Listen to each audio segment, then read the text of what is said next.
Welcome to the Capstone Conversation, where you learn about what's happening in the greater East Bay. I am your host, Jared Asch. Today, I am joined by an engineer, Jim Levine, with the Montezuma Wetlands Project. This is an interesting idea happening here on parts of the Delta and in the Bay Area. Jim, I'd love for you to tell us in your words, what is the project and what is happening there? Yes, I'd be happy to. We have pioneered the idea of using dredge from the Bay Area's tip channels and ports and harbors to fill subsided areas and create really valuable habitat for fish and wildlife.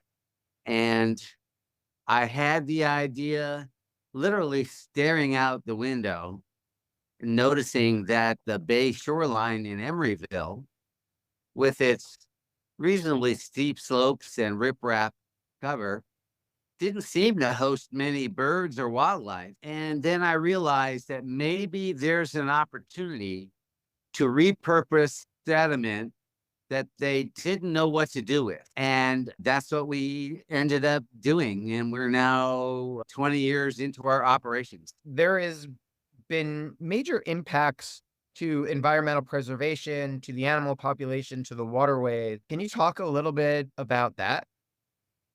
Yes, really since the late 1800s, when a lot of the natural tidal wetlands were diked off.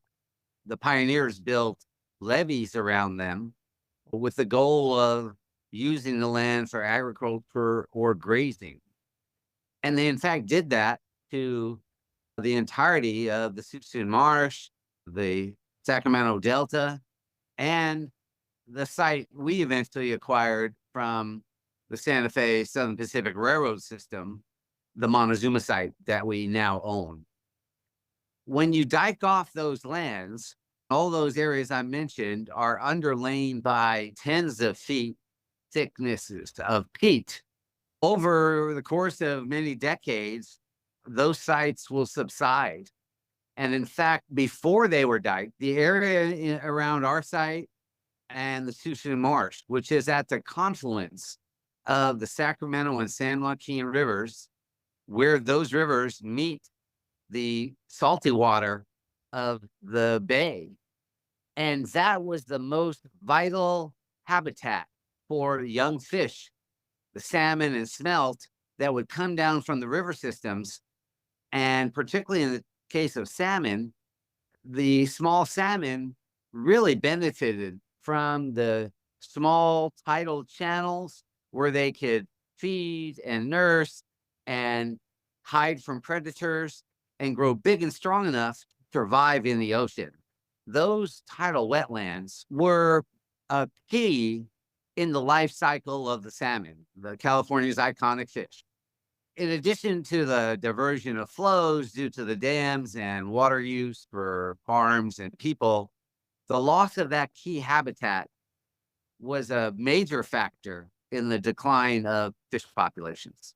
When a federal judge in 1989 shut down the aquatic disposal of dredged sediments, I was sitting in my office looking out the window and thought maybe I could repurpose those sediments to raise up those subsided land.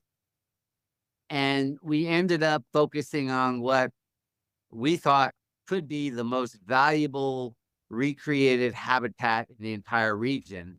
And that was the western half of the Montezuma site, which the railroad owned, which is about 1,800 acres. And so that's the site that we did the project on. I thought that was just worth diving into because there was so much there versus a short explanation. I want to now take a minute and ask, who is Jim? Tell us about your background. Where'd you go to school? Where are you from? What's your professional background? How'd you end up here? I was raised in New York. My parents were second generation Americans, and they moved to Englewood, New Jersey when I was 2 years old, which is just across the George Washington Bridge, and an incredible place to grow up. Englewood was a little bit of a microcosm of the country. The town had people from every socioeconomic background. They had houses that looked as big as the White House, and then they had houses, small houses, where the people in those houses worked at the other houses and were very working class people. But most of us went to the public schools. And so it was a great melting pot. And they had fantastic public schools and a very unique student population. And so I went through public school there, went to high school there, ran cross country and played basketball for the high school, and then ended up going to Brandeis University outside of Boston as a freshman, where I played college basketball my freshman year.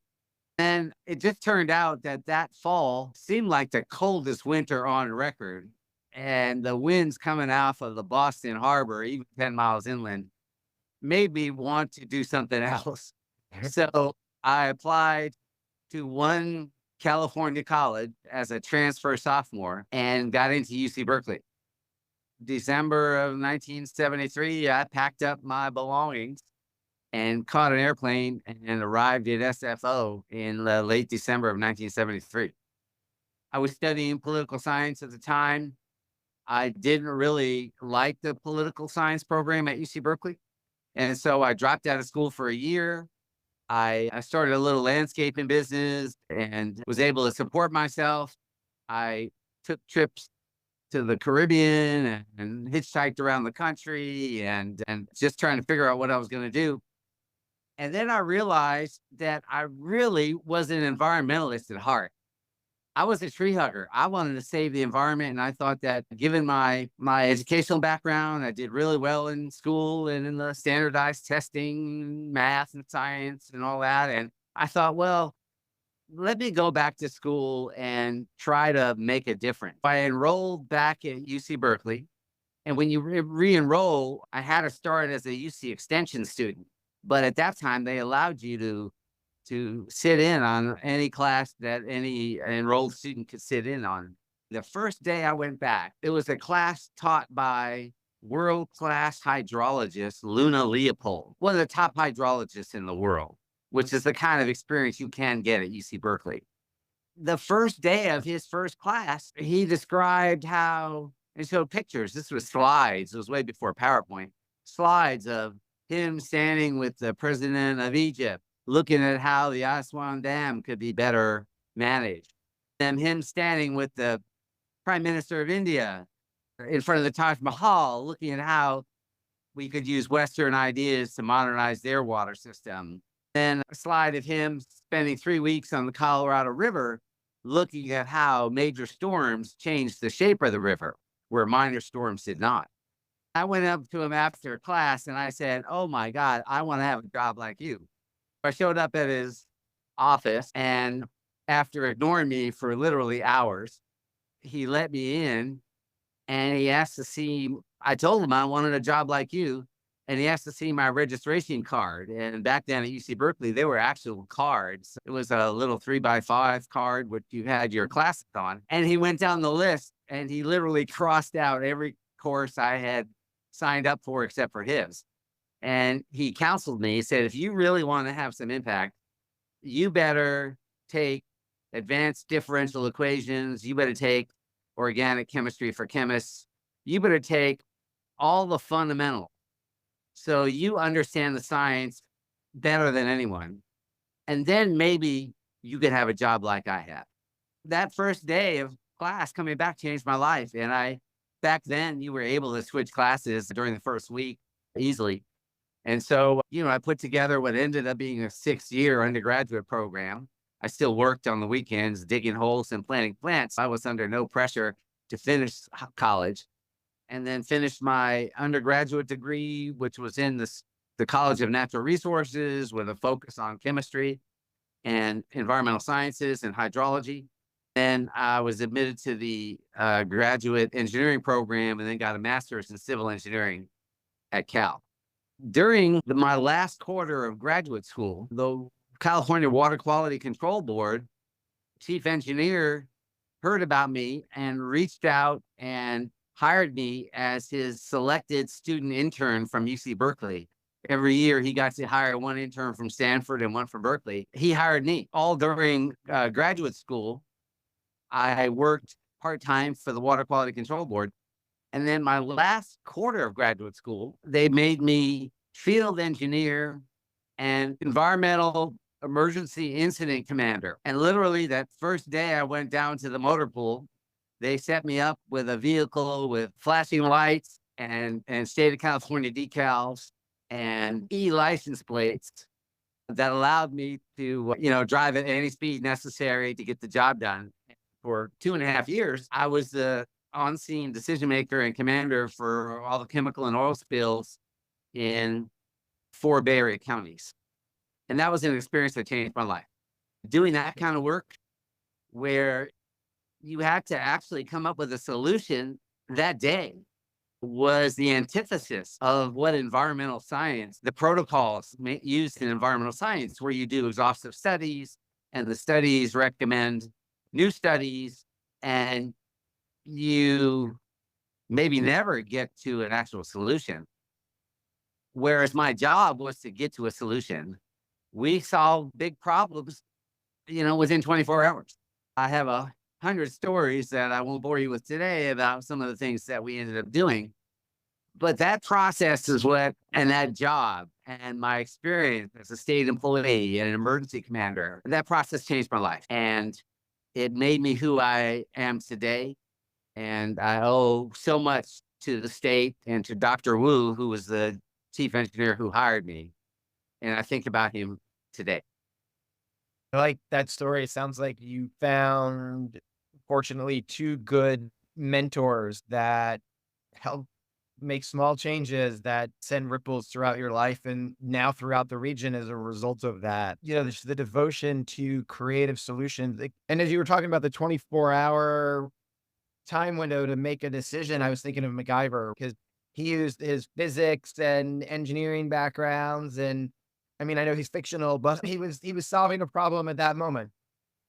And that's what I had to do. And I had to usually come up with a solution or at least some interim steps within the hour and do risk analyses most of the time in my head because everybody wanted to take samples and test things. And we didn't have time for a lot of that. And often, these incidents, particularly on the highways, had traffic backed up and you couldn't drive samples anywhere. It taught me really at the age of 23 how to make risk management decisions with imperfect information. When I left the state, that technique and the ability to make decisions with imperfect information and move the ball, move the solutions while we were still studying parts of the problem is what gave me what I needed to start my own company when I was 28 years old. I want to come back to the Montezuma Wetlands and talk a little bit more about this project. How is the project impacting the immediate waterways around you? What kind of environmental impact are you having? I know we talked a little bit about wildlife, but let's talk about just the water for a minute. How does this help water flow, water treatment, restoring native habitats? Talk a little bit through that. The project really doesn't do much for water availability for cities or farms. The area where the site's located is brackish water. So that's water that's really not used for anything except it flows in and out of the few marshes that are left up there. What we did was we developed plans to initially raise 600 acres of the site, which is a square mile. It's a very large area. Yeah. 600 acres of the site from 8 feet below sea level to 2 or 3 feet above sea level. We did all the permitting and the studies, which took us 12 years to finally get our final permit for this project. Then we had to finance the improvements we needed on site. It was about $20 million of improvements we needed to accept dredged material and to purchase the equipment and the pipelines we needed so we could offload those sediment barges quickly enough to be cost effective and cost comparative to how the Army Corps handled sediment at that time.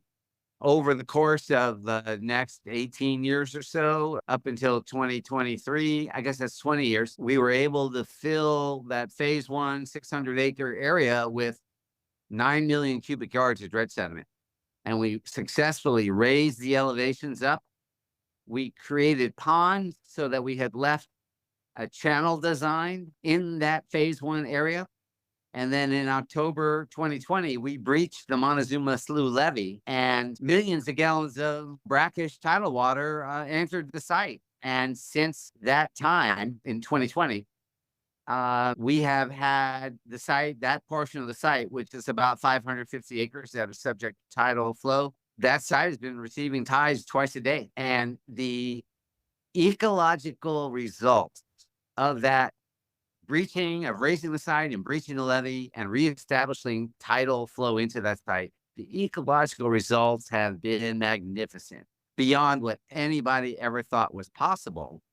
We have had native vegetation and some non-native vegetation come back.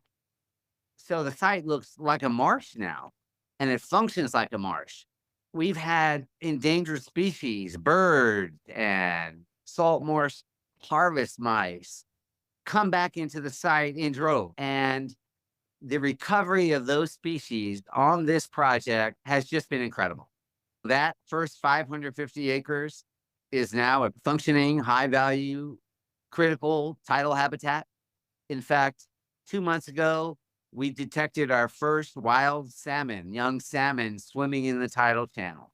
The dream I had, we could somehow move the needle just by taking the initiative and then doing, 12 years of incredibly hard work and frustrating work at times, that we could actually move the needle and help restore the salmon to California is actually happening. That's great. One of the big elements of this project is collecting the sediment that's dredged up elsewhere throughout the Bay Area.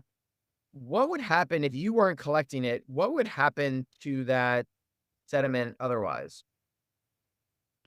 When we first started this project, and we were the second project in the region to use sediment this way, the Corps of Engineers had a pilot project called Sonoma Baylands just off Highway 37. And they used, I think, 2 million yards to restore that site. Other than that site, which was filled up by the time we entered the scene, all the sediment was being dumped in the bay or the ocean, where it does have deleterious effects. Our project allowed that material to be diverted to have a positive effect. Now there are two other projects that came online like ours. Cullinan Ranch on the Napa River, near the mouth of the Napa River, which is run by Ducks Unlimited.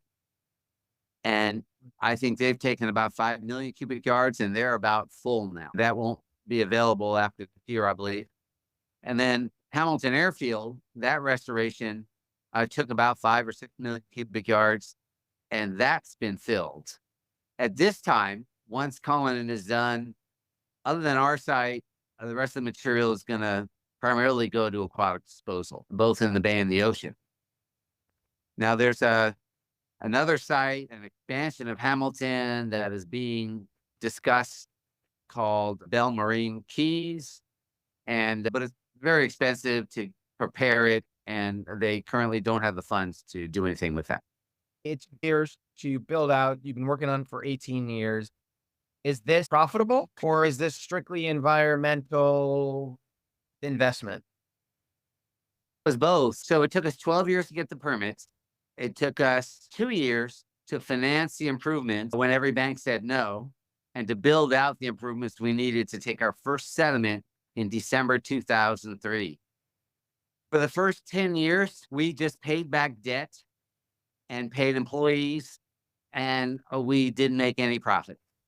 And I am very thankful I had other employment, so I was able to not take any money. For the last 10 years, we've been profitable. And, we had to take on private investors when the bank said no, and to help us build out this project. We have to be profitable at some point in order to make this work. But because we own the most efficient sediment offloading equipment in the region, and because we're situated on a deep water channel, we're efficient enough so we can be profitable. There are other projects that people are thinking about or have tried that don't have those attributes, and it's harder for them to make a profit, harder for them to be efficient. Is the profit coming from people pay you to take the sediment or Yes, that's our sole source of revenue is we charge a tipping fee to take the sediment. The oil refineries that are up and down the northern Contra Costa and southern Solano County coastlines, all of them have been sending us sediment for 15, 18 years.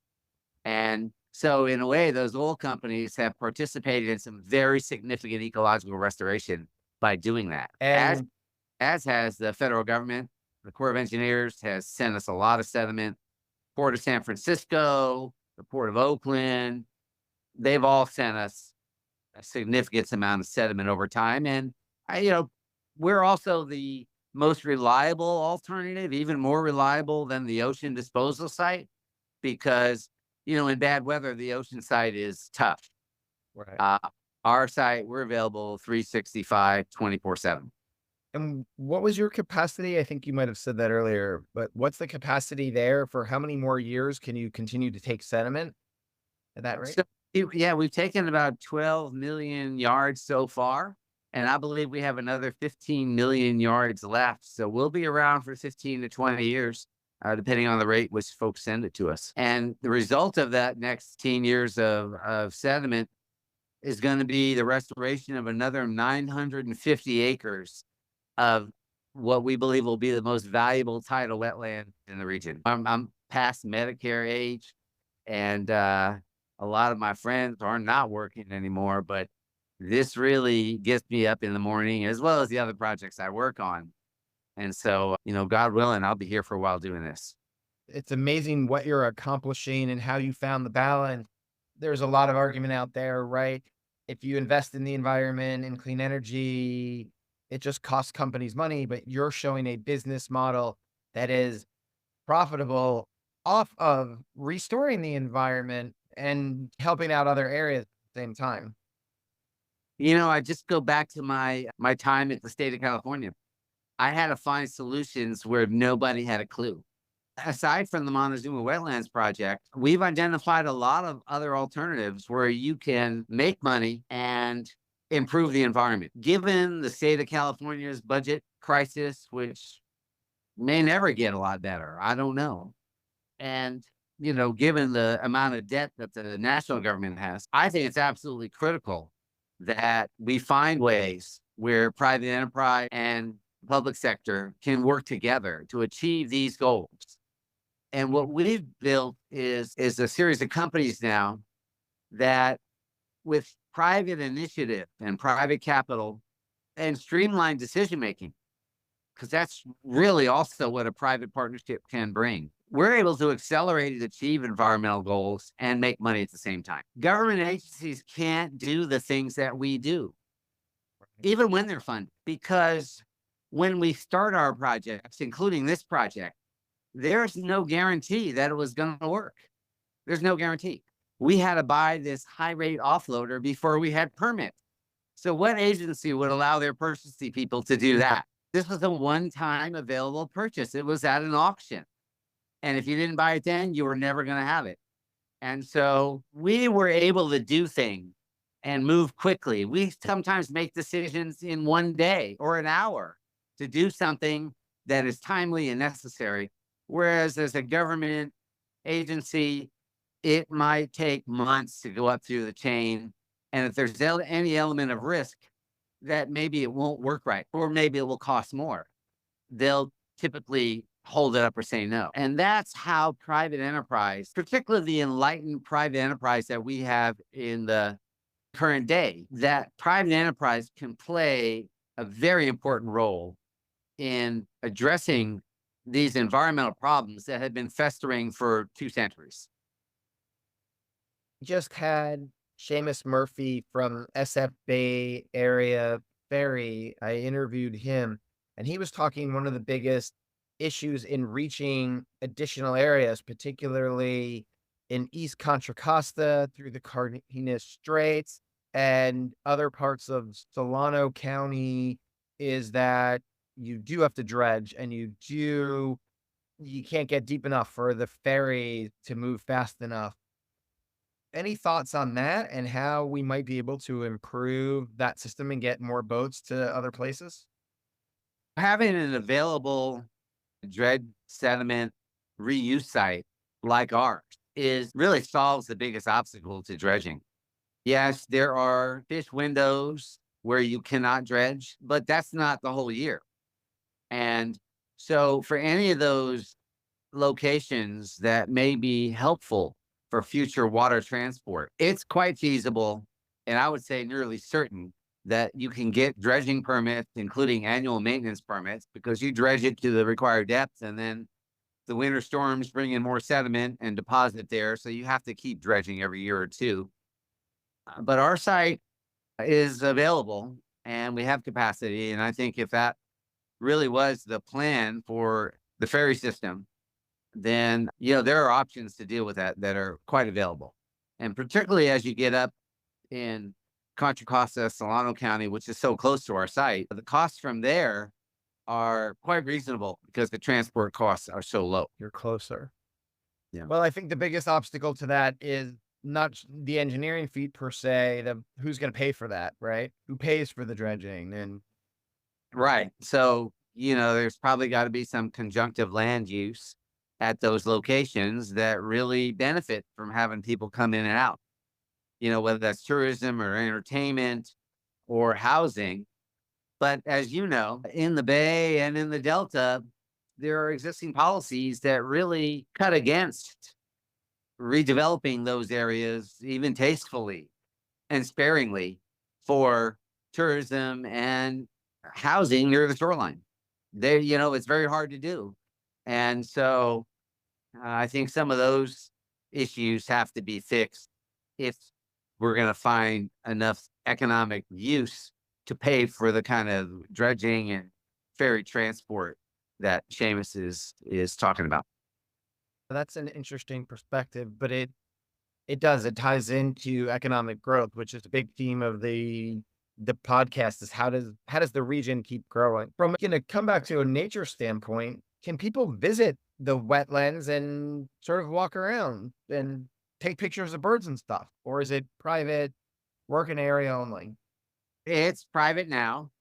We do have a BCDC permit that I believe in 2 or 3 years requires us to install a trail system to allow people to visit. At the same time, we have hosted probably a group every month of folks who have asked to come visit the site, and we lead tours even into our operating areas so they can see the industrial and mechanical processes we use to move sediment so rapidly. It's quite an interesting tour. So I would say to your listeners, if they were to visit our MontezumaWetlands.com website, they can send us a message. And, if they have a small group that wants to take a tour, we can find a way to accommodate them. Very interestingly, when we were giving a tour about a month ago to environmental engineering class from UC Berkeley, I was waiting out front for a few carloads of people to arrive.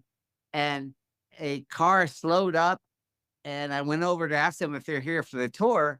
And it turned out to be Joe's cousin, who was raised in Collinsville. They both, Joe DiMaggio and his cousin, were raised in Collinsville. And this was the first time he'd been back to this area in 50 years. And so he went on the tour with us when we were doing it. But we really like doing tours. I've gotten so much amazing feedback from people who've seen what we've done, not just to understand what we did, but to grasp the idea that sometimes dreams that people say are impossible can be done. And what it takes to do that, it's not just the technical knowledge, it's a whole range of things that you have to put together. But things that people say are impossible often are not. They just haven't been done yet. In fact, that's what's going to be necessary with the huge deficit we have in the environmental infrastructure the huge impacts we've had over the last 150 years, we're going to have to do some impossible things. And I believe that we can do them, but we're going to have to be willing to take a minute amounts of risk in order to get something done right now. And I think our culture, particularly here in the Bay Area, does not do that. Nobody wants to take a little bit of a risk. And we see this all the time. And there's a culture of particularly among some of the big environmental groups. Some of them opposed our project initially and then later apologized. But there's a predisposition to oppose projects. They're okay with policies, but in the end, the policies are just, paper in a binder up on the bookshelf. The birds and the bees and the wildlife, they don't know about any of that. All they know is what actually gets into the ground. And putting solutions in the ground are projects. And there's a lot of inherent opposition to projects, particularly those that are led by private enterprise. And I understand how that developed. 50 years ago, private enterprise with all their projects of mines and factories and everything else, they didn't really give two hoots about the environment for the most part. And I can see how a whole culture developed among environmentalists. The first step is to stop it because most things were bad. But we have a whole new generation of capitalists and companies nowadays who have embodied these environmental values. And we, people like myself, want to make the world better. We have the resources and the abilities to actually do some of that. And most of the people like me don't want to suffer the frustrations and the insult and the opposition to do something that's going to end up being great. That's just part of what happens if you go down the path I went down. I'm not the most sensitive person in the world, and I've gotten used to weathering all that. But there are a lot more people who could do what I do if there wasn't this culture of opposition. I think that's an interesting challenge out there for the audience is the Bay Area is inventing AI. We are leading the way in autonomous vehicles and biotech engineering and life sciences. Let's be innovative. Let's take risks and let's improve our environment. And by the way, if you didn't hear, why did we talk about how what is Jim's business model for Montezuma Wetland? It's because you could do this with private capital and be profitable on a project that can help with the environment and connecting all of that. I really love it. I have 3 young daughters and I ask, what is people's advice to them? And this is dream, right? Ask yourself the question to, hey, how do I fix this? Right? And that's what you did. That's great. Yeah, we dreamed, we prepared ourselves through our educational training and our early professional work, and then we just took it on. And we ran into obstacles we could never have anticipated. We changed the federal law 2 times in Congress, and I never thought you could ever change the law, but we did it. And we tackled all kinds of challenges to make this happen. But there's a culture of opposition. And I'll give you an example of it that is so ironic. We've also come up with a plan to sequester 6 to 9 million tons a year of carbon dioxide in deep geologic formations beneath the Montezuma site. We just happen to sit on top of the best formations in the region for doing that. And yet there are environmental groups who bellyache all the time about climate change. And their initial response is, well, there's a risk it could leak out of the pipeline, which really never happens. And the amounts would be minute, you shut it off. They're willing to let all that go into the atmosphere every single day. It's because they're scared of a 0.5% leaking occasionally, maybe, which it wouldn't It's happen. changed environmental group, the biggest opposition to the solar industry. Right? I think we just need to all be on the same page, and we all need to pull together, and we all need to have the conversation that the risks of doing nothing are still great. They're not even risks, they're actually happening today. And if we want our grandchildren to see the glaciers and the polar bears, we better act today. We need to fast track projects. We can't do the slow walk. We can't have lawsuits that take 2 years to sort out just differences of philosophy. The facts are right here. That's the challenge. And that's where America can lead the world and or where America could fail the world. Love it, and I will end by challenging anybody who's listening, if they wanna take a tour, I'll arrange a field trip up there. I love field trips to get away from my office. Contact me. We'll work with East Bay leadership, a couple of the chambers, the Bay Area Council, and maybe get a group up there. So just let me know who's interested, and we'll have a fun afternoon. Well, thanks for giving me the opportunity to speak with you today. Your podcasts are amazing. I've listened to a few of them, and it's an honor to be part of that. Thanks, Jim Levine from the Montezuma Wetlands. Wait, don't leave yet. Hit subscribe. Make sure you get the weekly updates. We have a new episode every Wednesday for stuff happening in the East Bay. In the meantime, follow me on LinkedIn, Jared Asch, or check out our firm where we have a weekly newsletter and blog at Capstone Government Affairs on LinkedIn. Thanks for joining us today on the Capstone Conversation.